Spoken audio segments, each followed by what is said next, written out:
नमस्कार मित्रांनो. आज आहे आपल्या विपश्यना चॅलेंजचा डे 7. सकाळी 4:30 वाजता उठून मी केली माझ्या दिवसाची सुरुवात. सकाळी पहिले उठून तोंड वगैरे धुवून आणि ब्रश वगैरे करून मी बसलो ध्यान करायला. ध्यान करताना मी आज सकाळी बरोबर 1 तास पूर्ण ध्यान केलं.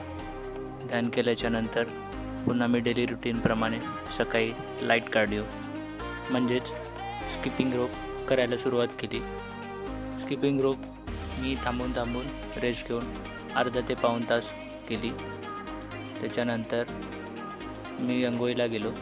अंघोळ झाल्याच्यानंतर मी रोजच्याप्रमाणे जरा सकाळी घरात केर वगैरे काढून घेतला आणि त्याच्यानंतर देवबत्ती करायला सुरुवात केली.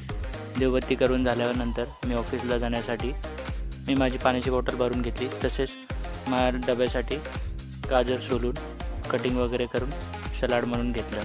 तसेच त्याच्यानंतर डब्यासाठी प्रोटीन सोर्स म्हणून पनीर घेतलं व माझा डबा वगैरे सगळा रेडी करून मी सकाळचा माझा जो नाश्ता असतो ओट्स आणि पीनट बटर तो केला.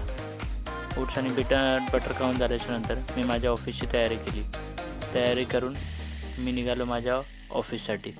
ऑफिसवरून संध्याकाळी घरी आल्याच्यानंतर मी खाली चेंज वगैरे केला आणि नंतर वरती आलो. वरती येऊन मी हातपाय तोंड धुवून फ्रेश झालो. त्याच्यानंतर माझ्यासाठी लिंबू पाणी बनवायला सुरुवात केली. आधी पाणी वगैरे घेतलं. त्याच्यानंतर मग त्यात लिंबू वगैरे पिला आणि मला जसं हवं असतं तसं एक थोडासा टीस्पून ब्लॅक पेपर टाकलं आणि माझ्यासाठी लिंबू पाणी बनवून घेतलं. लिंबू पाणी बनवून झाल्याच्यानंतर मी माझं जे विपश्यनाचं आसन वगैरे अंतरलं आणि त्याच्यावरती विपश्यनाचा व्हिडिओ वगैरे शूट करून घेतला. व्हिडिओ शूट झाल्याच्यानंतर मी माझा हा व्लॉग एडिट करायला घेतला. अशा प्रकारे माझा हा आजचा मिनी व्लॉग इथेच संपला. Tata bye bye.